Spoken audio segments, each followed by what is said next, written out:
Parafinancimet e Shqipërisë nga plani i rritjes ekonomike të Bashkimit Evropian kapin vlerën e 64.5 milion eurove. Delegacioni i Bashkimit Evropian në Shqipëri ka dalë me një deklaratë zyrtare mbi parafinancimin e parashikuar në kuadër të rritjes dhe lehtësimit të reformave për në BE.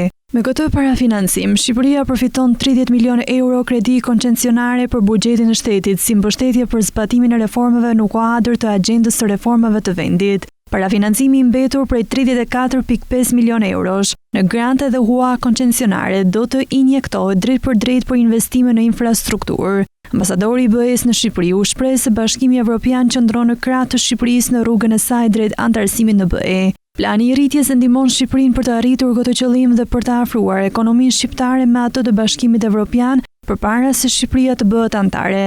Sipas Gonzatos, Bashkimi Evropian po e mbështet Shqipërinë që të konsolidojë shtetin e saj të së drejtës, të zhvillojë infrastrukturën e saj, ekonominë e gjelbër, kapitalin njerëzor dhe biznesin e saj privat. Evropa është këtu për të mbështetur arritjen e qëndrueshme dhe kohezionin social të Shqipërisë, tha Gonzato.